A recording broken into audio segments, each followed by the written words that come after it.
ngai nga lo whawhale le malu a whaltu ia I le awhionga ma le awhionga ia ono le mau ia Yesu Keriso malo ngā lue malo foi lon sai malo le tapena la tu fo ia le fiafi ia o iai o ilungo o tapinanga ia wala spa ia taiao mo tapo inga masauninga masanyai fatalofa il suafa manu malo le ia Yesu Keriso fatalofa tu taitai o le kalisia ngata i New Zealand nei sunga ia Fred faofo mo le faltua ia tisi e meise le pa ia o le kalisia ia fatalofa tu suafa manu malo le tante wali facto lava le fatalofa le ia fiafi di sunga ia Mike ia po ia o le o taita ia le tante Paul Kalame lungo le tante TV ia po le Global Kingdom TV o le tante iai ia lo ngafa pe ma le sunga I le fafiangainga ia Mike ma faltua ia famalo nga lue famalo le sai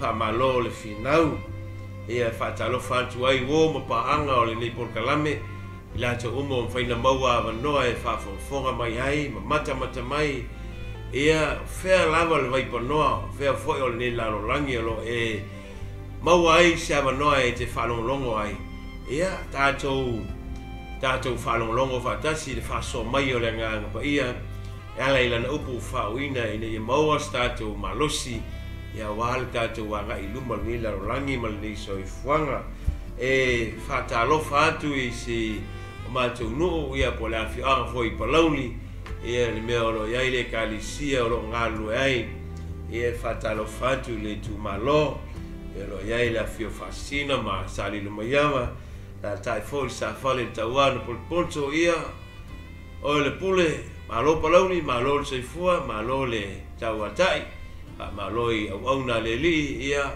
au whainga ringa tofia le tua I tono le awhianga ia malo le onsai malo le ngā lulue malo le finau le fewa toi amata le nei tausanga ia awa le whawaiwai awa foi le whanonglongo ti ngā ia tātou taufutuli mo lumanai ia ina ia mawani ia nganga stele mo le malo le tua talo fatu ai I nai paanga I motele I Amerika mea lo papenao na papa au ma no foi nisi na foi vaenga o ke lope ia fatalo fatu siunga ile taitai o le kalisia siunga ia sisinga fuatoa ia nai tu fo o nga renga mese ia e kalisia fia I uta ia malo nga lue malo lo sai malo le finau I mea le lei ia mawalunga mi inga le li le fain fanga lo ina le sunga le taitai le sunga ia atiu mo le tawai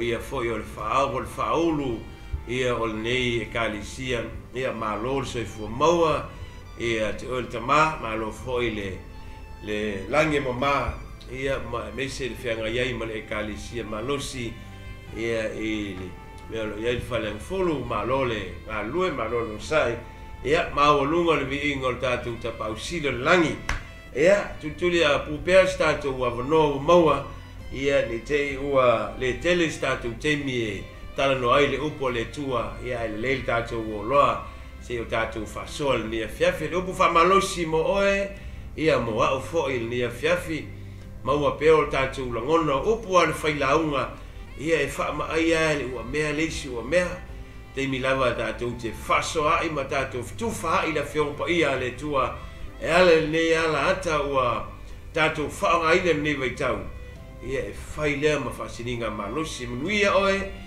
Ria foi matou ia e ala I lo lango mai ma wala mai pai o e moa ia le lava si seita I lo amene mai ma e aleluia mai ia ma talo mai lo ao I lo ai ia lo tau fatasi ina malo le tua ina ia tele ni nganga mo lo finangalo ia famanuia le li le ia fiafi nga lu atu le nganga yonga so an mai le nganga le li la na faonga ia fa penai o na alu mo le mana la na upul ne ia fiafi le ia mataina ia le le ia tātou amata I tātou talo e amata il tātou Paul Kalame amata I le li ne ia tātou vala ulia lo na nganga pa ia o ia lea o le whailaunga o ia foi o le whaiaonga e mali e ai o tau finangalo mo tau loto ne fiafi pe a tātou whatangaina o ia e mali mai o la tātou amata I le talo Yo vai le tua lo mātou tamā. Le tua Abrahamo, le tua Isako, le tua oe o Israelu. O le tua malo o nuu. O le tua ainga o le tua oe o le whaululunga o kalisia. E le ililiwa oe o na nafi o le so a tai ao. O le tua e whapena o na pulea mea o malama. Ta maa mātou te iai le nei a fiafi. Mātou te le ia mataina le nei por kalami. Matala no ina lo finangalo. O mātou whape atu. Ina ia awina mai lo wanganga pa ia. Ia awina mai le anganga o i ova lo mātou li. O le anganga e file mu ai me uma. O ia nā te pulea le nei a fiafi. O ia fo ina te ngalue atu ia ai o loto ma finangalo. O ai se mai ngalue atu lo wanganga pa ia ila na whamalo longa. O ai fo i o nofo i lunga o whaingata ma whawhi tauli le li ina te leo maua ane file mu moni mai ate oe. Ia ngalue atu lo wanganga pa ia ala ila upu whawina ma fisosoani ma whamanuia atu lo mata wali. Talo ne ia fiafi whamanuia i le anu o lau sawali lo mata wali. Ia ofi le whiau. Ia au ngofie le li i tangata uma e whalongo. Ala ila lātou talia ina ma le loto maulalo. O sawali le li. O lo finangalo tu sao le nei vai tau ma le nei vai teni. Tāpena ina o le kalisia ua lata lo toia fio mai isu. Ua whaito toa lava le toia fio mai o elo mata wali. E ala lea e leu tu vai le leo oe i lungo le ea. I so se vaipa noa e whapenauna e fetala iai. Ina ia whamalusia tangata uma le li. Ma ia whapenauna whamalolo ina lota uma. O eo mawhatia lo mata watua. Ia vea le nei por kalame e whai ma whamunianga ia inato. Sau i lau toto le li le ala leo lo finangalo. Ma le ala ata lo whangaina ia whapa ia ma whamanuia i lau suafu. Ia whamanuia le aluatu le li ia alu mani mana. Ia tele ni anganga ia aina mo oe mano finangalo. Whau i lau mea whai ngā luenga a uman ngā luenga la wauna. Tu mau le ola au auna ma le ola ngalue. Nei maso umai o ai lo toia fio mai. A o lo vi inga e le suia lea. O le atoanga leo le nei po ia mapue pue ma ia vi ia oe lo mātou tupu e whau wau. O no Jesu ke riso lo mātou o li iwa ole ma wala au atu ai. Amen. Amen.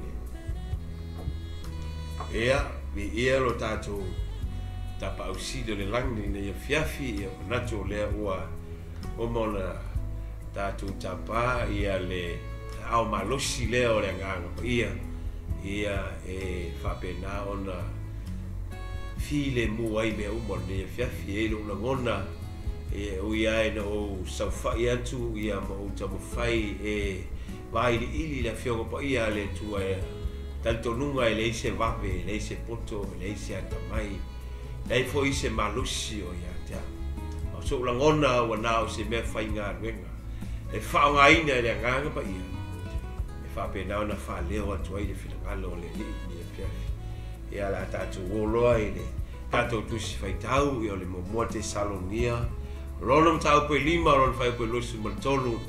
Ia e tasi asi fai upo e fia fai tawina. Ina ia mawhai pea o na tātou tuli pea. Ia ma tātou vava ai pea. Ia le wha moe o le tātou mataupu o le ola po le matua whale nganga.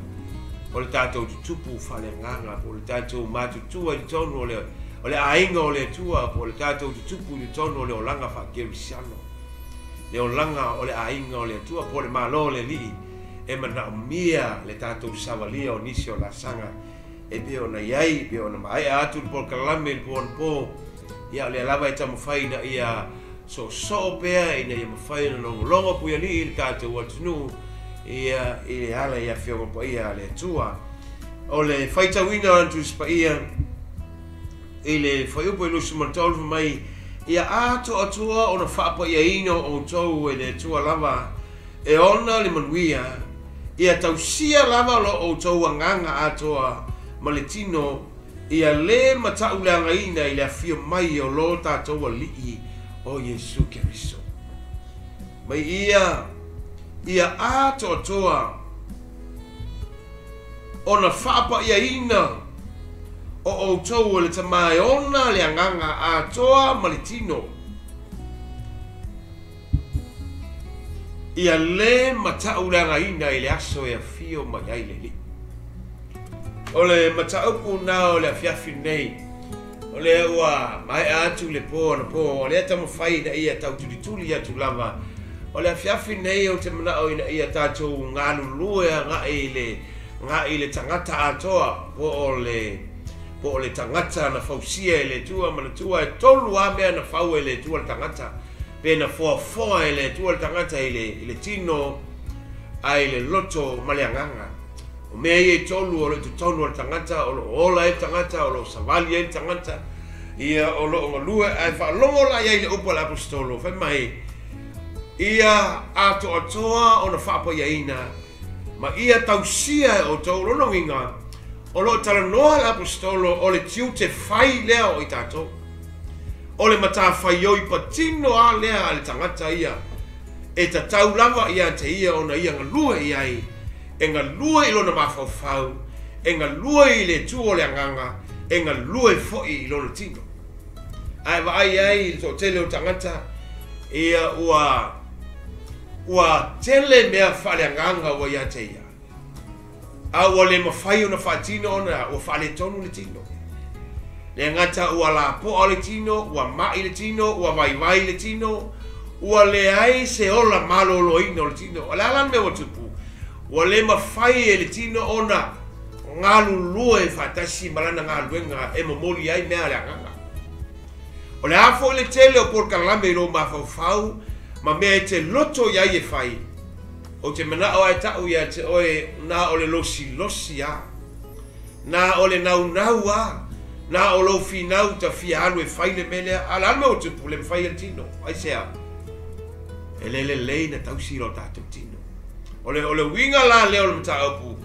Evo ista estele o lau kerusiano wa malo losi o latou tino. Ai le o latou mawhauwhau. E le o latou tangata whale anganga. Mafua ai sea. O la o le na tau si le tino.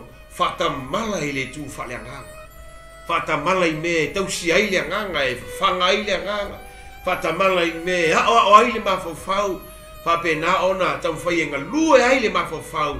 Ina ia mawhai ona o whatasi le tino ma le mawhauwhau. Ma le tua le tu la whono le tino. E le mawhai e le tino ona aluloa ai tia i mawhauwhau. E le tusia luka, i le mata aupu e lua le tusia luka. O lo ia le whai muli ai le tusia luka whapea. O lo tusi ina e le. Pai mai ua tupu le poto ma le tino o Yesu. Ua alofangia o ia e le tua atoa matangata. Amen. Ai ti tino la iai, pai mai ua tupu le poto ma le tino. Lono winga. E o whatasi le ngā luenga le tino ma le mawhauwhau. E le mawhai o na tupu le poto a e tiai le tino. E le mawhai foi o na tupu le tino a e tiai le mawhauwhau. O me wena na ita ai la apostolo. Le na ita ai matusi na me whai maila na tala na tusi duta konito. Le foi sa uta ua na po whai maia. Mai ua mawai aso sa ula titi ai. Sa o whai ai le o langa whata mai titi. Na tonu au maua la apostolo. Aso sala ititi ia sa fai ngā luenga e whapitoa ngā luenga e whapitoa me fai e mafua ona e whapitoa le mawhauwhau o la ititi. Al mele mana o mia ua tato matutua ua sina o ioto wao o sina foi o tato ulu ua o i tato le matua a ua te tau fo ina toso atu le mawhauwhau le meo lo ian matua. O to telo isi ua matutua ala lava e ola i lo langa whata me titi. Ole winga tonu ana o le mata upu. I to tonu o le whale nganga. Ele ai e le tia ia le tino e le tia ia le mawhauwhau. Le anga iai le afianga o le tu whale nganga. Pe a le matutua uma mea uma le tino. Matupu mea uma i lalo o le o langa hawa o ina o le tangata. I le fofo ina o le lalolangi. I le amatanga o le lalolangi.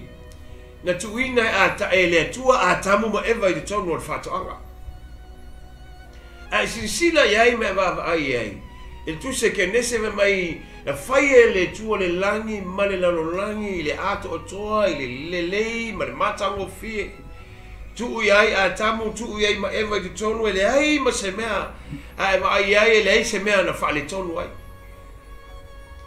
Manuia mea umai, manuia le savali, manuia le ngangana, a e whai tau fo i le whiong pa ia le tua wha mai, e iai le teimi e sau ai le tua mai, e a ngai mai le tua i tonu o whato anga ona tala noa lea ma tangata ia. Ono lea, sa iai le tangata i le ato anga o le tangata na whaia le tua. O le Palealii o ngā luenga o le tangata pa ia, o le tangata la le lei, o le tangata matango fie, o le tangata ele ai foi se oti sa iai. Ai pe ia ona malie te lo teimi e masani no o alu i meo maliu, o te awa wina le mata upu mo tala noa i tangata, ele ai se oti le fofoanga na whaia ele tua. Ele ai se oti na iai le fofoanga. Ai o le oti na mafua ona o mai te tonu o le fofoanga, ona ua soli e le tangata, le upua le tua na tuu iai le tangata. Ina ua tamo whaile li o laurangi na te osfaia le melea o le mafutanga le tangata ma le tua, o le mafuanga tonu alea na mafua eo na afia le tangata, ona ele fia tele satani, po lusfelo lea na tuli mai lumo le nofu alii, ele fia tele i le vava ai mai, e tele ai na tala noa le tangata ma le tua. Mana tua lao le teimi e tala noa i tangata ma le tua, o ina e ai le afianga o le tangata i le mamalu ma le paia o le tua. So steimi e lata i tangata i le tua, e vaaia le mamalu, e vaaia le paia, e vaaia le pupula o le tangata i le teimi na, o la eila na o le tangata sa iei ki tonu o le whātoanga, o le mamalu, ma le paia o le tua. Ai na ua ofi mai le mata upo o le angsala, ona ua tama whaile li o le laurangi, na te oso whaia le mafutanga le tangata ma le tua. O ina ana mafuai ona ho o mai le oti te tonu o le laurangi. O leo te mana o e tala noa i le mea na tupu te tonu ma le mafuanga na lai ona a fia mea i e tonu. Anganga, tino, ma le mafawfau o le tangata. Na mafua ona a fia mea ia ona ua ofi mai ngā ruenga le fili tonu. Ua whape nai ona le mawhaie le tua ono toi whawasanga. Mana tua ina ua ulu mai le anga sala i te tonu, ina ua ioe ma ua sui e le mawhawfau o le whawhino ewa ua ia suia le mawhawfau o siua e suia lona mawhawfau le upua le tua ono le upua a satani na ia tuu iai. Mana tua a sau satani le kalesia e ngā lue satani le upua le tua. O lana ngā luenga e sauai, e mana o na te suia le upo le tua, i to tonu o tātou mawhawhau te lo teimi. E mana o na te suia mai e whapea mai, e le moi le upo le tua, e pepelo le upo le tua, e le whamaoni le upo le tua, le alaman to inga folfolanga le tua, o lo i le mawhawhau o tangata. O inanga lua i aile li o le laurangi, e mana o lava, na te suia le folfolanga le tua. Whaalongo i lana upu na whaia Eva, e moni mena. Ia ia siringia i le tangata, pe moni ono lea, e manao ia sui le upu, ina ia aua, ne a vea le upu moni, e whaima whaamunianga o le tangata soifua. Ai waila ina ua ofin mea nei te tonu, na mafua ai ona filongia le mawhawhau, sui ai loa marewa ai, sui ma le lalolangi, ua afia a toa hali siu manga o le tangata. Ua afia le mawhawhau, ua afia le vaai, ua afia le tino, ono le mafuanga ua ofi mai le mata upo le angsala. I te tono le tangata. E wha mai le isa ia 5 sumala hiva lona whai upo e lua, mai o a o tou a mio leanga, ua whai lea ma papupuni le vaha o tou ma le tua. O inana a mata iloa ona, le toe mawhai e le tua ona toe fiso tai ma le tangata. Mana tua la pe ona o whai atu la matanga. O le teime le toe fiso tai ai le tua ma le tangata. E le o toe mau e le tangata lona sio manga masani. O le sio manga o le tangata o le paia. O le mamalu. O le sili ese, o le pupula o le tua. A o le teime na le toe mau ai le tangata le ava noa le hana. o ina lona pule ai e le mafau tangata pule le mafau o le tangata ile tangata ua filifili o ia i me uma ua ngalua i le filifilinga ua ioi o na manatu ua ioi o na langona ua ioi mea o lo iai lo na mafau ua le to iai se ioenga ona o le upu o le atua ona ua le to iai se mafutanga a le tangata ma le atua o ina lana afia mai ai va mai tu sia mamoko ni te tolu na Yesu ma lima mai na o to woti uma ya atamu a o to wola ya Yesu o ina lana oti e lo tangata ina o te mana o fai lo vo ile simelea o le oti o tangata ina ele tasilo noti o ina na oti e me e fietala no ina o ina na oti ai le nganga na oti ai le tino o ina fo ina mau ai le meta o le oti e fava vau ina wote tangata ma tua va mai le upo le tua atamu o le temi ai te ai le la aula ma e solia la upo le wo fai atu o e te oti a ti tilo la ia le temi na ai la o le la au ele se upo tu spa ia na fai mai e tu se kenese ina wa ai la o ona pa ule la lo o feoti le ai la ngai le o le oti o le tino ona e oti ni meta o le oti fa le nganga spiritual death oti fa le nganga fola lo ele tu mai o le mele o malai ai o no wa le stai fola lo ele tu le sioti fa melo la ia o le tu o le mele ai to e fo ia le me na fa ia o le parpala to e fo ia le parpala o le le te fa longo i upo fa fiao ia o le o le fuefu to e fo ia la ia o le parpala le na fa ia atamu na tala no le tua ile physical le oti o tino oti la lua na atu fatasi la oti na lua ona tali mo la ia tu se falinga na va pe mai o le tu sia lo na ngoi le tu se lola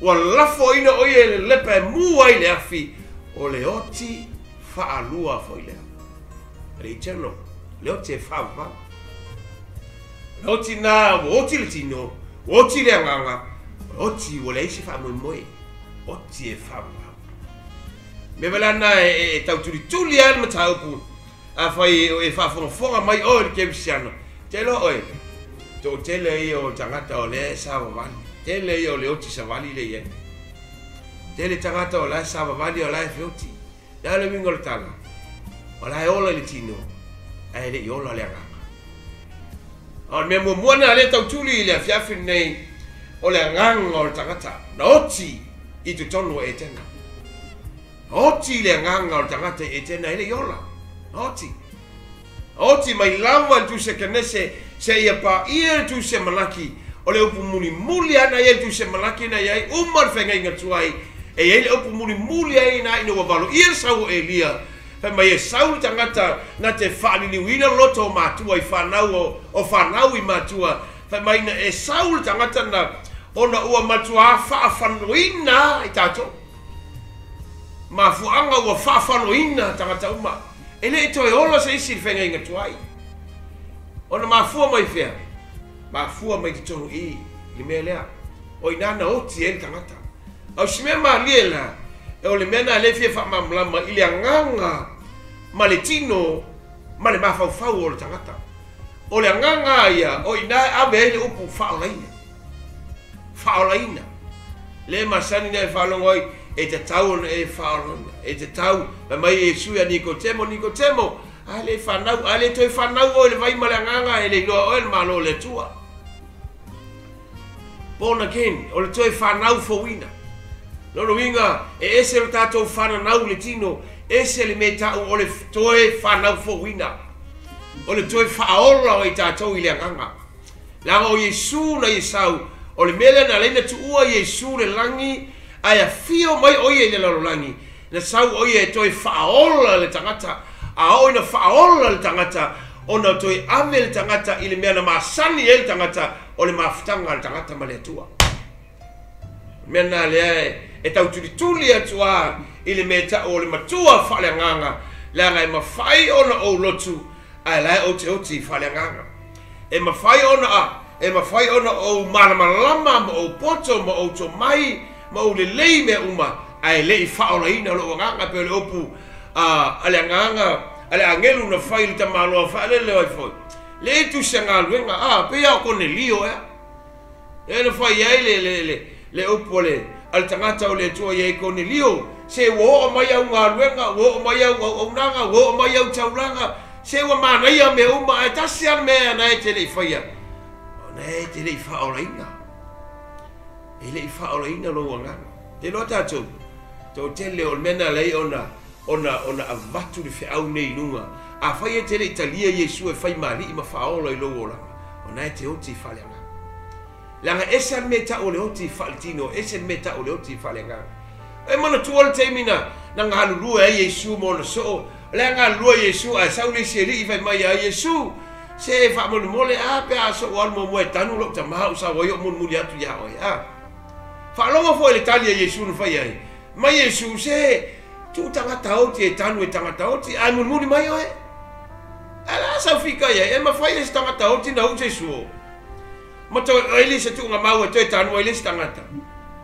Fetalanga Yesu mai tu tangata oti e tanu e tangata oti ai sa wa mo mu mai ono no wingo le po Yesu tu le tangata o oti faletino e li fo el tangata na oti fale nga ka la le tasi se oti tangata la lang e fa no e fa si la tu ni te we fa pe na le o mai o lo oti na avele o le tunga mal le ai e meta o le oti fale nga o le oti fale nga o tangata ile o ye ile nga o la i tonu ya te ya yani mo na ye fa po lima yani mo ta po lima na ye fa po suma lua mai o le o ya ile alo o ya te ya le ola e vai ye ale yani tonto sumulano mai o le fa to tu ile alo e le lo i le ola o le fa to tu ile alo o ya te ya le ola a ti tilo le ye o le te le o le fe au o le tala le e mana o mia i tatou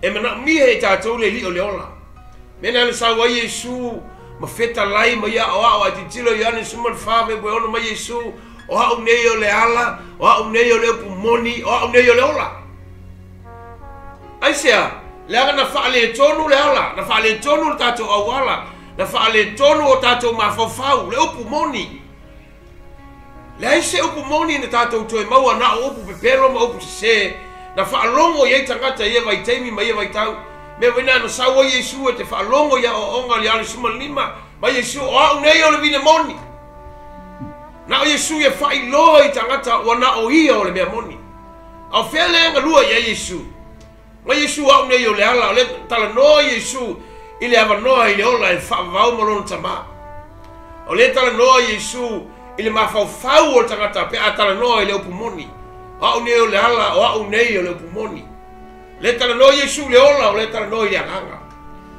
se longa e o mai le o le ola ia tatou fa ata mau le meta o le ola fa le anga mena e fie tala no ina le mele ta upu le fiafi nei e le mafai o tatou au sia meta o le matua fa le anga pe ata le o le meta o le faola ina o tatou me mo mua le fie tala ina ia mawhai o tatou I loa sa tatou woti I whenga inga tuai ai wa tatou wola ina ua fio mai le li o Yesu Keriso la ia tisi mea na sawa Yesu laulangi sau Yesu e whaola le tangata woti whaleanga te mai wala ia le mele tule Yesu te minei te mana o Yesu ia toe maua le mea saola I le tangata I le amatanga I etena o le ale mea o le mamalu, o le paia, o le olo le tangata e mawhai, o le tala noa le tangata ma le tua, I lalo le mamalu ma le paia, o le tangata ua wha mamaina. E ale le toto le tamai mamoe o le li o Yesu Keriso. O le tuse ke nesana iai, I le whai poe lua vai mai ua sona nunumi ma ua ngao, ua whape na ona, wha le tonu le larolangi, e iei upu na e tolu na iei na e o te fia tala noa iei e whapea o le upu na iei na o le wanunumi o le ngana perotania na iei o le formless mai o le lalolangi ua le maua fōlinga na whai iei le tua I le whai mua le whai lua na iei ua a fia me lo na lua na iei ua o fa pena ona ye le me ta o le ngao empty emptiness no winga o le formless o le emptiness ia mo le melo na tolu o le darkness Pagaialii tolu mena ye na lo no winga o le maua folinga o le lalolangi wa ngao o le lalolangi wa Pagaialii le lalolangi te lo mena e tolu o mena e maua le tangata e le o iai le anganga o le atu so stangata e le i whaolaina na te le talia Yesu o lae Pagaialii o lae ngao o lae upu ngao na te le talia le li o le ola e fio mai te tonu ia te ia fio mai te tonu o lae ola ngao o le tangata ola Pagaialii le tangata me venai te vaai tangata e le wana umaloa le bata upuna te tilo tu se kenese ai le o mai le lolo va mai le upo kenese na yai be faitau yai le lima pasolo mai lalo mai mo sila mai le tu le tangata ua ola le tangata iona manatu ola le tangata mai o mafau i le leanga e ala i leanga mo le leanga e savali le leanga o le ai ma se mea le lei e toi mafau i le tangata o ina lan salamo i lo le tu mai le tu se o salamo no o faia nei tangata va pia ai se an mafuanga na ga wa bese le tu ma tangata ma bese le nganga o le tu o ola tangata i lo na mafau ai vai nei lalolangi nei lo tatu yai ma paneta lo tatu yai matua tumu lalolangi tangata fa pena ola tangata i lo na mafau ola i lo na poto ola i lo na tomai ola i lo na iloa a mai le tua o salamo i no o foi asia ele o fa tasi tangata ma le finangalo le ona la o fa ngai tangata lo na fa e ola a te mana o ia o so swani le po Samoa fe lava e fa fonga mai ai tau ai o le matau la ga le mafai o tato o ai le o onga e te tau o tato o ia finangalo le tua pe tato le loa le tau o mene o nganga o tatu nganga e te tau na faola ina ale le tabio Yesu e fai mali faola pe lavo e faalo longo mai ai ma e fa fonga mai ai e te mana mia le upole e te mana mia Yesu i lola le sa tau o ke riso o le na malingi ai lo na toto i lungo Kalevaria mai no o sau sa ili ma faola i tangata na sala tangata le loa pe lavo e fa fonga mai ai ne fiafi o le winga leo o le mataupu e mana mia e oe le faolaina o loa ngā e mana mia oe le sa tauro ke riso e mana mia e ale lo tātou salamo mo tātou whapeane se ua lava lea o le teime te tauai o na sao filifilinga ma tātou o e sa ili le li o Yesu ke riso mo e tātou talia Yesu e whai ma whaolo e o tātou o langa e whai tau nei le whai upu e ya ne tolu vai pa tolu sumule ono e le upu mun muli o lo fai o le mau mai o le fatu tu i le alo e le ilo e ia le ola a o le to sa o le tu o lo lunga ya te o le ale to sana o le to sana o le tu o lo lunga o tangata o la ya te ia meta o le oti e faua le oti falua roma e valu no vai mo mua na ia ve mai o le nei o le ai se fasala ye o ya ke riso Yesu a fio ye fasala sa Yesu ave ese fasala i lunga o tato mo mole ane tolu sumal valu me fo ile na faali mai ai le halo le tua po le atali o le tua na te fale a ngaina nga luenga le Pagaialii nga luenga le pungsa o lo tala pelo mai fale a ngaina ainga o lo fale a ngaina le no fole leio ainga fale nga ina tupulanga tala vou mai fea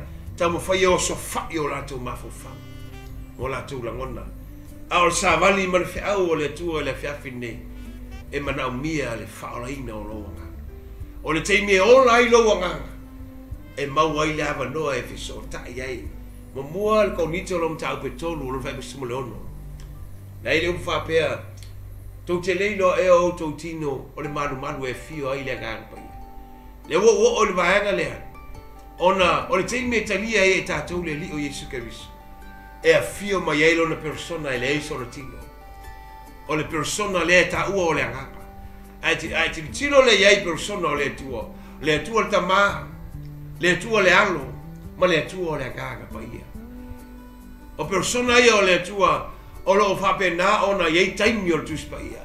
O lo ngalua mai ai taimi o tuspa ia. O lo tātou iai, o taimi o le whawhanga, taimi o poromisi, o taimi o whapena o na liutino mai le tua o ia lea o Yesu Keriso.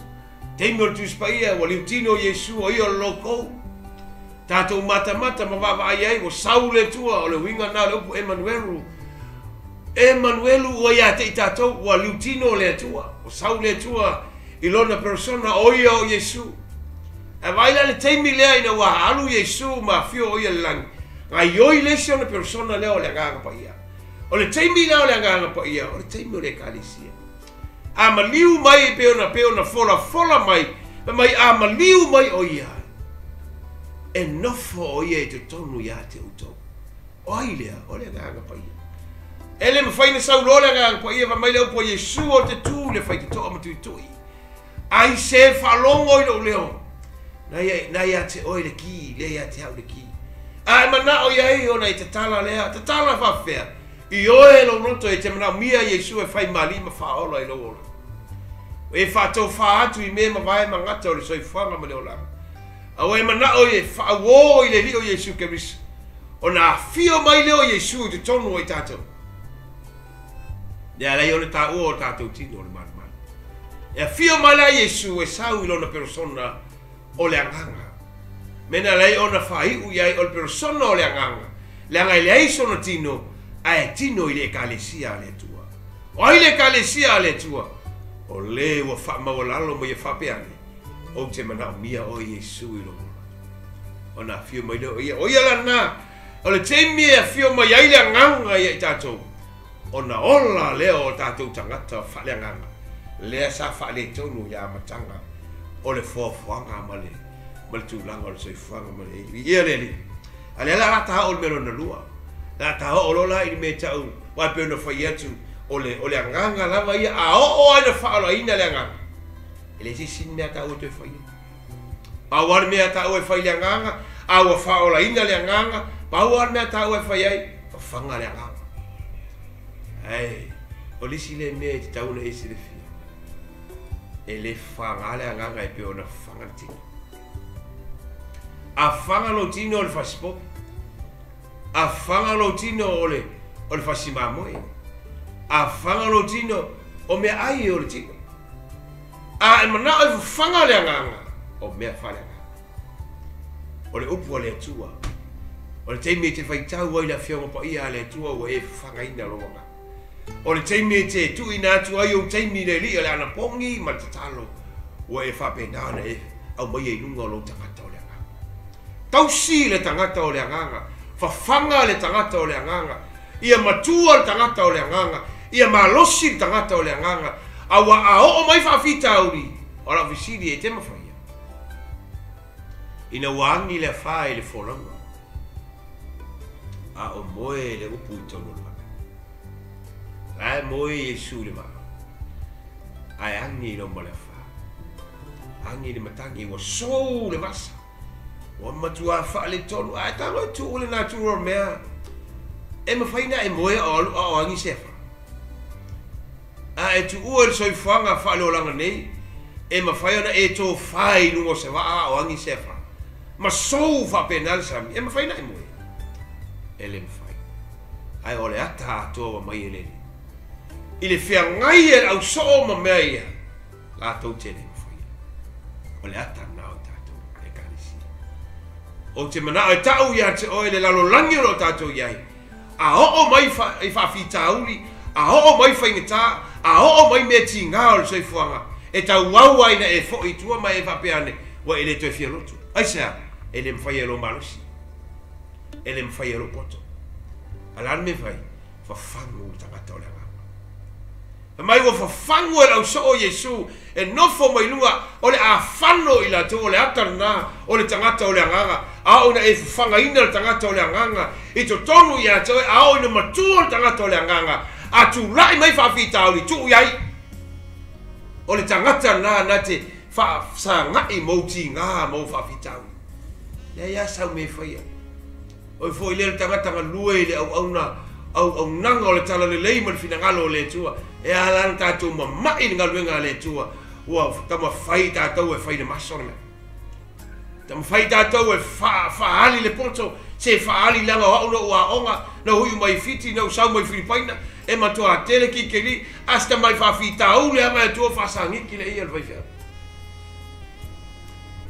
lewa na whai o le lotu wa tele a ina iloa le waifea au e tāsonga i mita aisea tino o le tino e le mawhai e lo mawhau le lalorangi e lo tai ai mea o le maalie inga ngana e maasani na uwhapea e le i foafoaina i tā ua i le tua ma tuu tā ua i le lalorangi nei ta te mawhai a uma mea o le lalorangi le ai e le ai le wai wa ai e wa mata na whau e tangata ata mamai mo meo lo paki whai mo meo masini whai e te nofo atua e ma e ta mawhai e alua ia alua kwa o pa ile pomu ia ko e faliu mai a saua ga vai ki e o nga mangava e mawhaian savali la ngol masini o ta ua le hai na fo i ta ua le tua ile mata sau ma le poto ma le malama le tua na mana o le tua ia fo ma ia fai ta ua ta te mana mia le tua i te ia tu lava le li miki o ta malosi o le ale me ta te mawhaia a mata le tua na o le ale me o iai lo loa e ngata a mata le tua na so se mea ta te whaia e umahalo ta malosi e mana mia e ta ua le tua le angana whai whaapitoa i ta ua i le tua ta te mana o mia o ia i te miumo le rau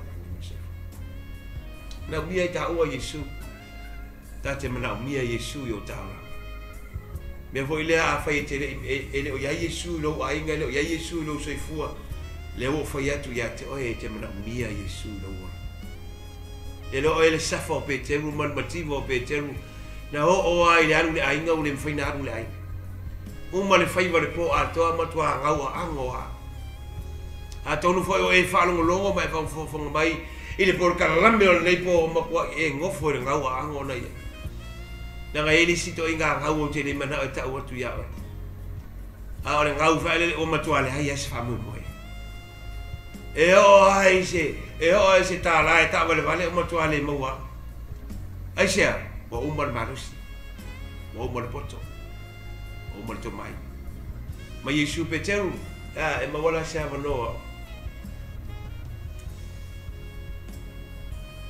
lo tama lo uso e tua fine le whanau langa te lavou e ai teime te nofo ai i le ai o se whamu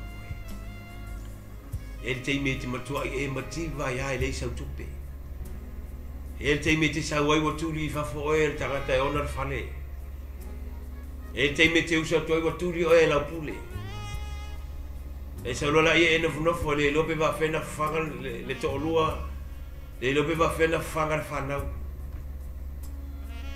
te lo le lu ia por kalame ia te ai sau ia Yesu e te manuia sau italia Yesu e fai mali ni fa olo e lu e se le o le Yesu o mato manuia o me uma i le wapau le Yesu al fa so le o le upo le tu le fiafi nei le me mua o le ia Yesu ina ia ola le ka yang o tangata o le nganga na fia ai ma fa matou foi leso matou malus ana le ai le tangata o tau si tonu tangata o le anga o le va fo intapenda le ako ia maru le ai e sia wa foi o molo me na o ngai o molo foi me na tala no mai isi o molo foi me na kopi mai isi e no fo flora e o le se me avile kalesi ma fu ai sia la ngai li miki o mana fai le tua tatou tele ovaina ma tātou sopo ia mea ua iei le malosi le tu.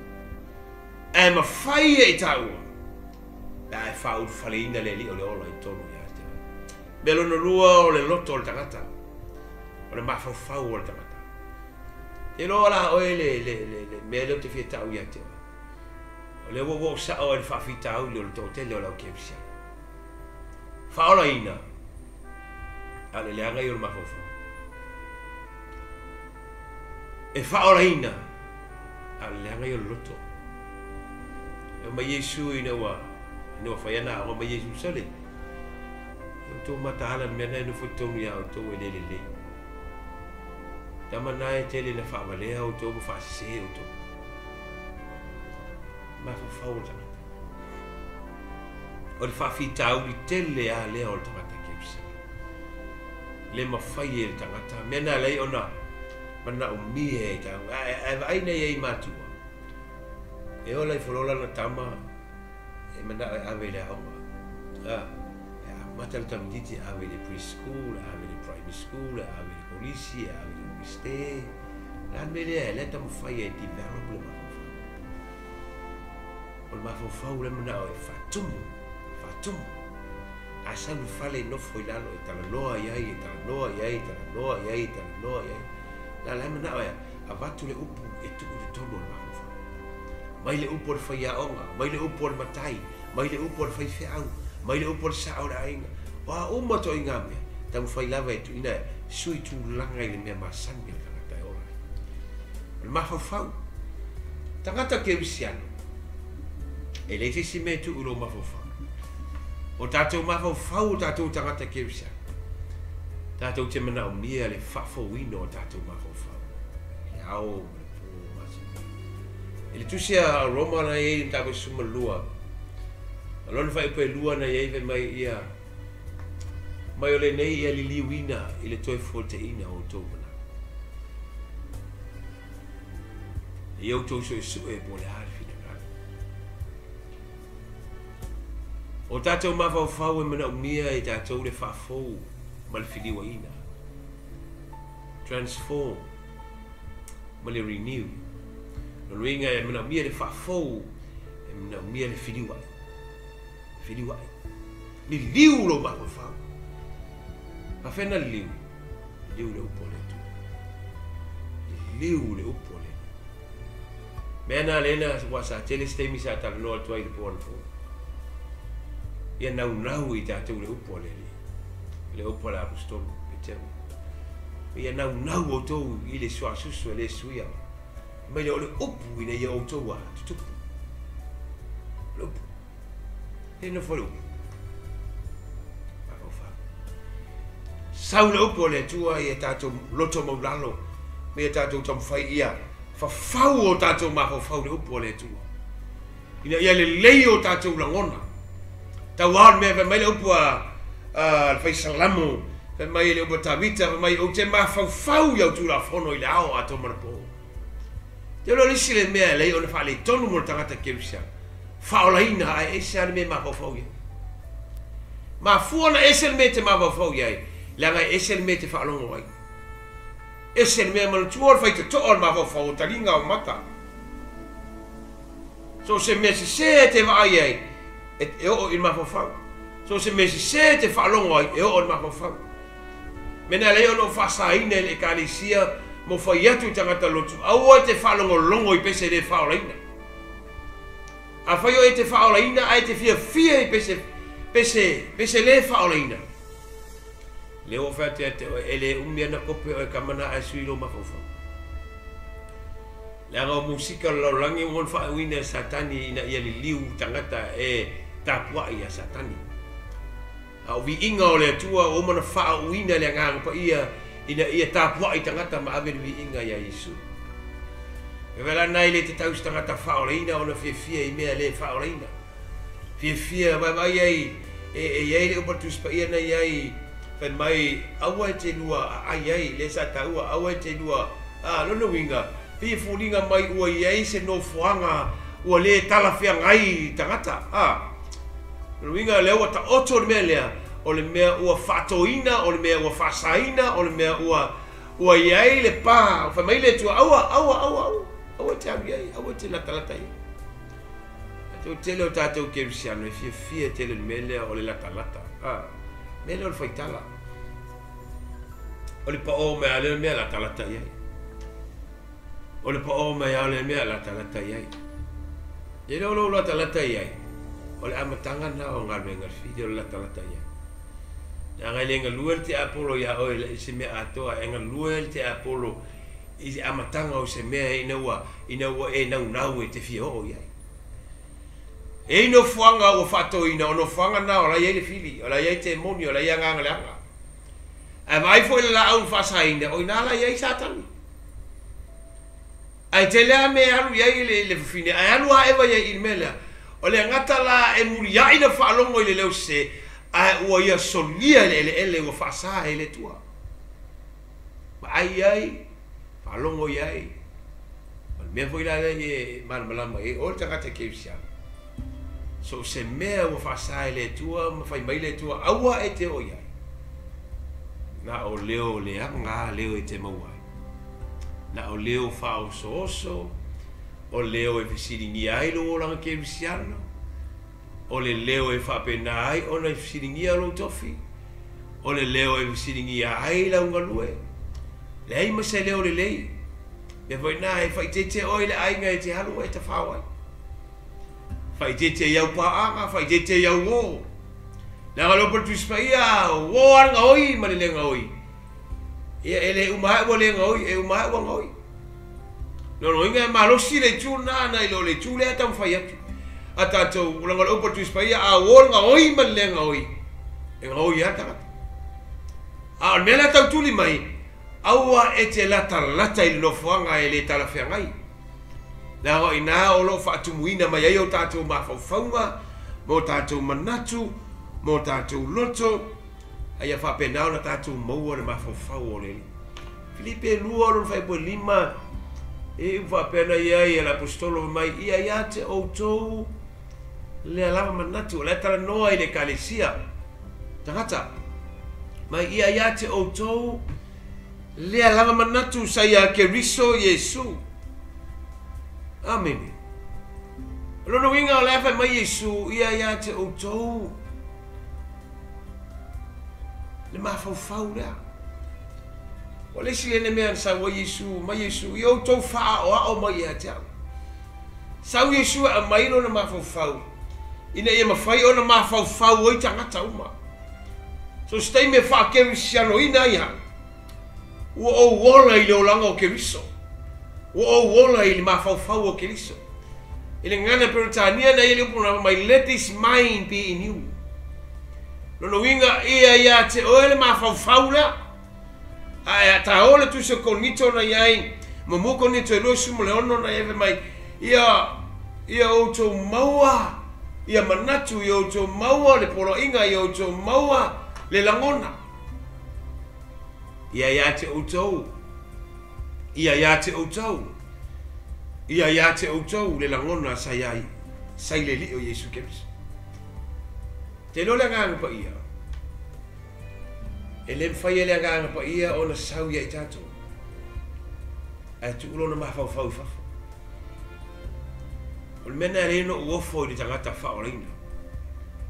Se osu tangata whaoleina. A ina fio le nganga pa ia i tonu ia te oe. E sau o ia malona mawhau. O na tama whailo la ia o le mawhau o le nganga pa ia. Na te take over ina le mawhau o le tangata. Sui mena leo na vai tanga lista ngata whaoleina. E fesili e tangata mai sole. E se ali e se ali tala noa tangata lali. O sui ala o vai tangata lali. O sui ya. O ai wa fire swinga. Lem fayana o te e lungol vale. La nga sai lo ma fa e tau no te e lungol vale. E a mata me uma ma fa. A o temi e maua i oe ma fa o Keriso. Ma uma me uma le lei me. Na te suia la ranga tina. E mna umia i ta ola upo le tua. Famole mole a fai ele ye se kale sie te alu ye. E mna umia o se kale sie fanga i lo. Fa tumu ai lo ma fa le upo le tua. Ina ia ma fai oe ona tupu fa le nganga e mna umia i ta ola upo le li. Io ta ma fa te mo fai tau. E alu foi lau telefoni vai me fa le nganga. Se tau me fa le nganga o te vai na me le le nuina. O aka kalake, o aka kaufanga, o aka aiku. Nel paul me manga o le polo ta mo e la toi tono le fale wa iku lo fale. Te fie mata ina mea o a o no mai o mata e alu lo mafofau. E moe lau mata ia na mata a koe viu a koe lo mafafau la kana. E ka wawala na e listemi. Ma te e lolo to lo wa ka wori kiki. Ai sia, langa se me lai a e mata lai de la unga male tapo inga male inga a e te ia le a inga wo ifurunga o lima masi ma vi ia le tu. Ai sia, me fale nganga. Fia i me fale nganga. Fatura i e tangata o le nganga. Ma fatumu ai o tātou mafafau. I le upu o le tua. Ia tumu i tātou le upu o le li. Ia tumu i tātou le awhionga pa ia le tua. Tuspa ia lea. A o whai tau tuspa ia. O lo tama whai ina ia. Tumu lo mafafau le upu o le li. Tau loto nei lisi mau. Tau loto taeo lisi mau. Tau loto lisi mau. Tau loto lisi mau. O lan mea lai tenga lua iai. Lau le upo le tua i tonu ia te oe. A e o atu si whawhitauni. Whaonga le upo le tua. Whaonga le upo le tua. Whaonga le upo le li. So se mea e te whaonga ina le upo.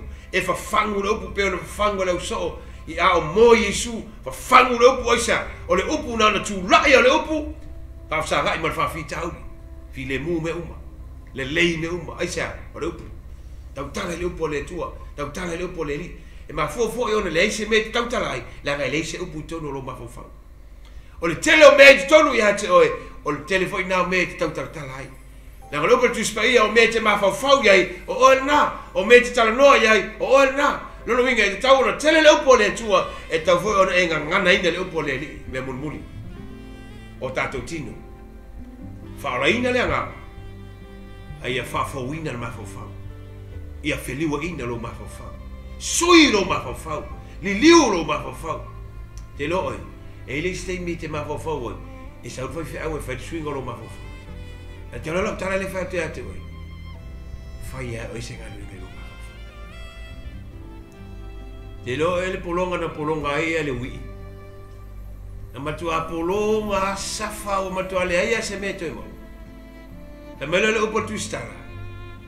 Fai mai ua manatu o ia i manuia o lona.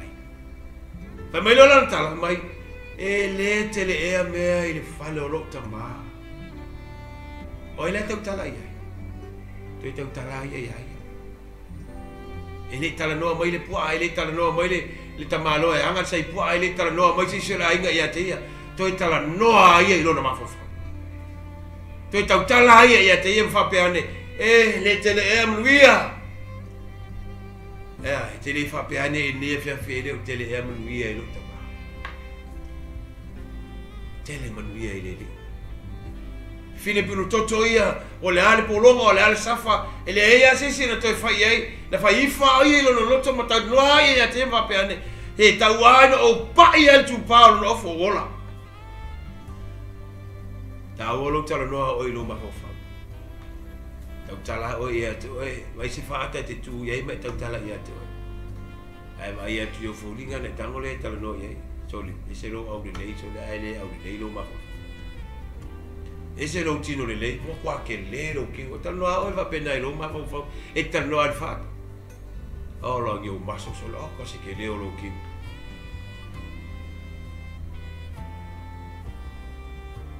Ia le lei lo mako fau. La ngol fa fita uri na o le tala lele. E sa tau whai e lui anu. E le ma whai e le tua ona ia e a le whiwhiri ngol mafo. Na ngol mafo whau e fua ia e whamisino ngā le tua e whiwhiri. Mai fua le whiwhiri ngai whia. Upu. Whalo. Whamanatu le ngā pa ia i tonu tini. Stei me te wa ai ai, whamanatu mai le ngā pa ia i mafo. Lue fata si nei tonu e fai e file puta ta kepsi. Tino, o lo tino, tato tino.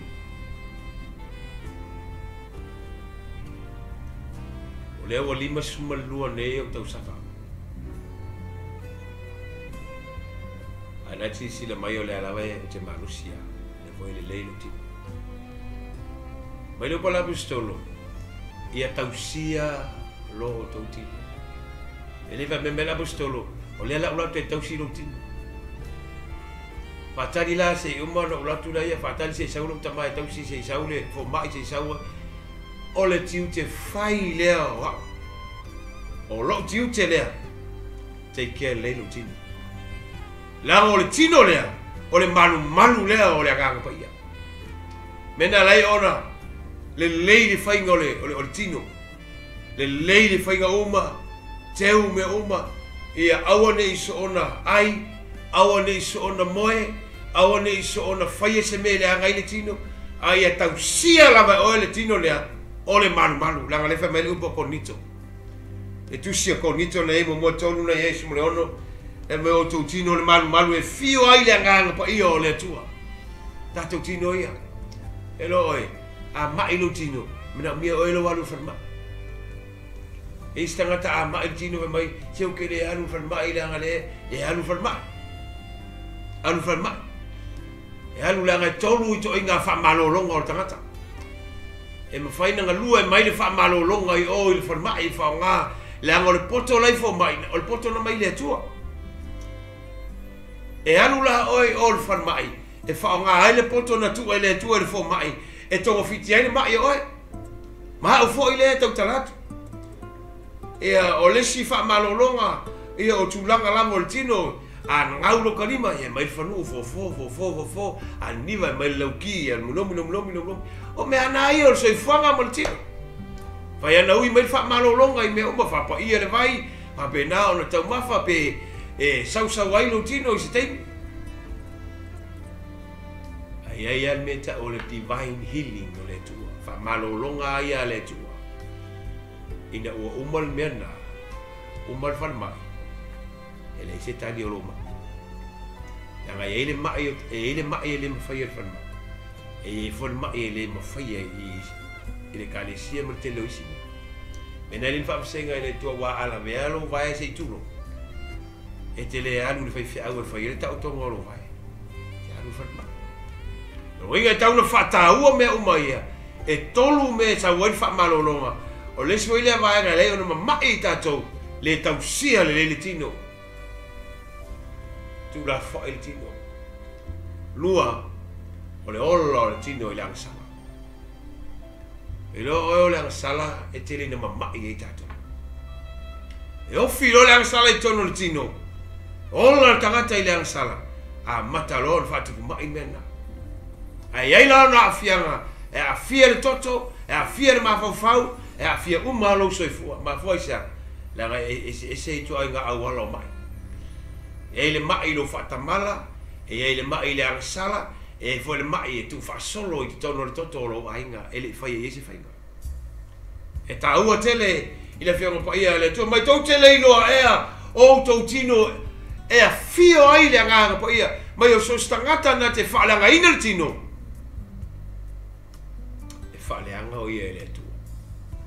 Tā ua o tātou tino i leli. Leanga o tātou tino e whai ele ngā luenga le tua. O tātou tino fo i tātou te whai ele whina ngā lo lele. O mea lai e tolu o le atoanga leo le tangata. Ia whaola ina lo nganga. Ia whaafou ina lo mawhawhau. Whenua ina lo mawhawhau. Ma ia ola whaapa ia ina lo tino. Rama suma lua mai o tautu ina atu o tau tino i le tua. O le taulanga ola, o le taulanga paia, o le taulanga e malia i luma o le tua. Avelo tino e whai mataulanga. Whawhena avelo tino e whai mataulanga. Alo e wa aise meo le finangalo o le tua e whaonga ainu tino. Au na i ngā luenga le tua, tā lai le finangalo o le li. Pese lau whai pese, a vea oio se whai lau e fola le tala le lei. Whaonga o tātou tino, whai le finangalo o le tua. Awa tātou tio e ave o tātou tino i le lalolangi, e pule ai le lalolangi, on tātou o mailea, o tātou fōringa i fōringa o le lalolangi. Awa mea mua lea e whaaleanga, ai tino le ele tuse kenese, pa mai ua soona numi le lalolangi, wa le maua fōringa o le lalolangi. So stangata, so se tino, e le whaonga ina i le tua, so se tino, e le tuina atu i le tua, e whaaleanga ina i le li o le lalolangi. Mena te vai ai fōlingo o tangata o le laulangi, ma tino o tangata o le laulangi. Sau leo o kasi a le ka i le mele o le u. Ka e le i le inunga. Fasi ha e lea ka e ha e le maka. Sau ma le launguku o wha le kong. Alan me e wha le anga. Le wha le anga le malu. Le wha le anga le tino. Wha le anga i fia. whaaleanga e sa tani langa ile o sana mea na whai tangata. O le tangata o le mea na whai e le tua. Mea po ina leina au le leili tangata anu le tua, leanga o le mea lofa iai le tua, e whaapele pele le tua, o le Palealii ia o ngā luenga, a fia sau le tua le larorangi, e ui mai le manu lea, na te whao ngā ina le manu lea, e whai eilo na fina ngalo i le larorangi. Feo iai o le ne fiafi, o le upu wha malosi lea mo i tāua. Ia ofo ina atu mai e tu ina atu o tā tangata i le li, whai eil fina ngalo o le tua. Ia whaola ina lo wanganga, ia whelua ina lo rota mo lo mawhawha. Ma ia ofo ina to tātou tino e whai ele taulanga ona. Whai ele taulanga i le tua. Se o mai a le oti la e te oti nga luenga le li, a muia oe. Le ato inga safa, le ato inga ti ngā, leo para apostolo Paulo se watu fia na sasau. Watu fia na fitongi au i maa. Watu fia na lafo ina au i whainga malanga. Se watu fiena fale anga au e tangata le tino. A mai a apostolo Paulo mai a.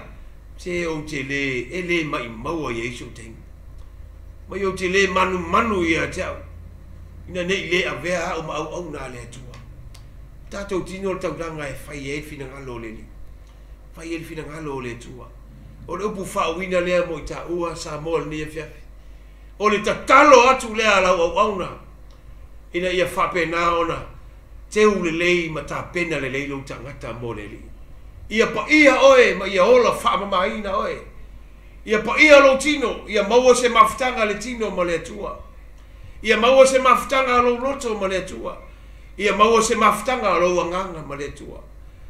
O le tino a oina e to tuli le po ato ma sa ili mai lo batus pa ia ua sau mose mai le maunga mai ua fefe tangata va ai isa ua ese le lanu o le tino mose. Mai ona fōringa wa mumu e peo la. Mai e peo se afi o peo se mo li. E a fia o tātou tino. E a oina mafuta whatasi i tātou maletu. E iei le whaamalolonga. E iei le whaamanuianga. E iei fo i le mamanu ma le pa i o le. Sa moa le upu whaawina lea mo i tā ua nipo. Tau ina ia whaamanuia tele le tua i se ua tunu pele sa moa. Ai fo i le Samoa, o le tono lei atu nuu mai tu e whāle lau langi. Oi se ke wisiano o ati na ele malo le tua. O lau te talo i e whamanuia le li i ate oe nipo. Au le tamata upu le nā. I e whape nā ona e ngā lue i ai. I e whai ngā ruenga i ai. Ni e whai sau ngā ruenga ma sta ngā ruenga mo ta ua. Ngā lue i le whaola ino o tā nganga. Tau si o tā tangata o le nganga. I le lei o tā langona mo tā manatu. Ma ia malolosi o tātino e whai eri ngā ruenga. La sa unia si talo mo i tā ua le ni e fiafi. Talo mo o le nei po te iloa nai te whaalongolongo mai.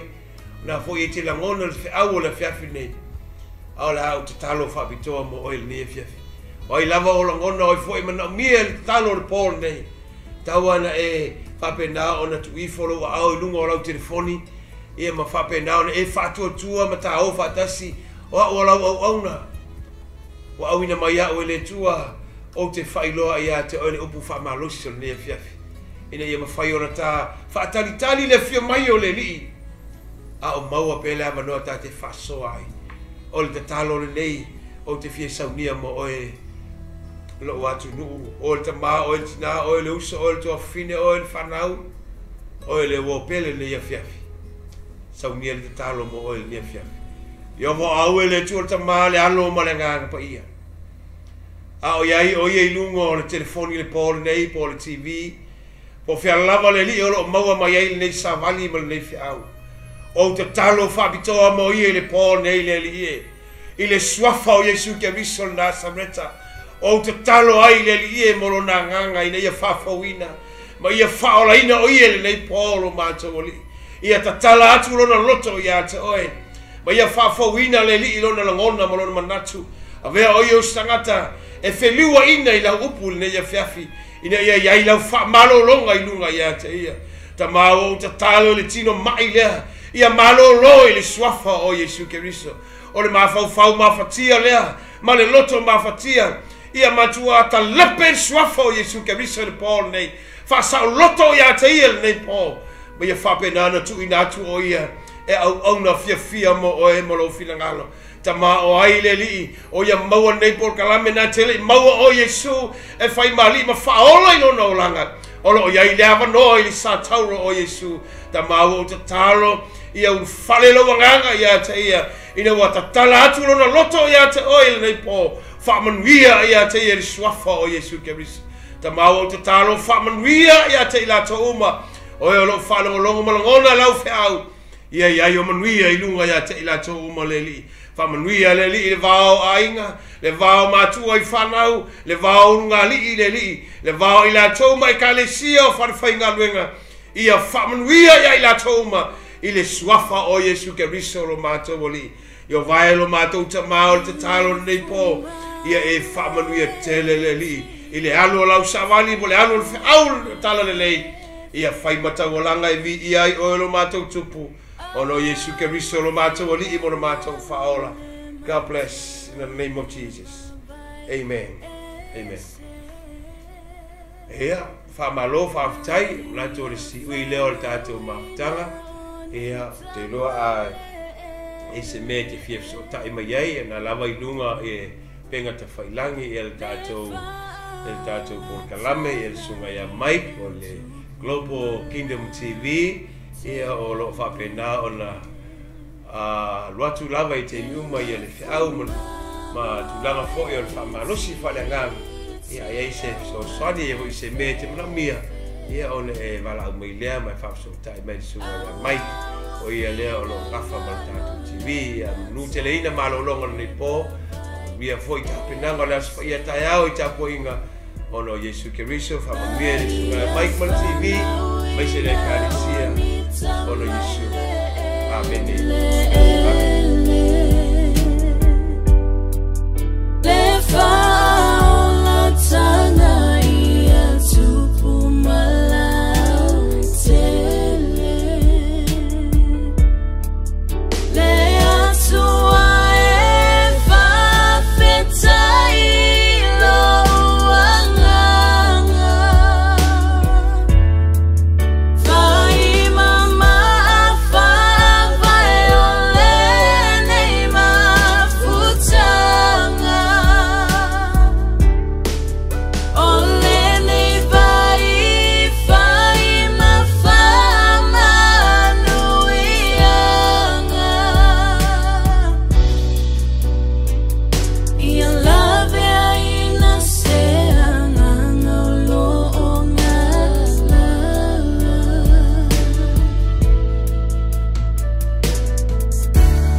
Set fire.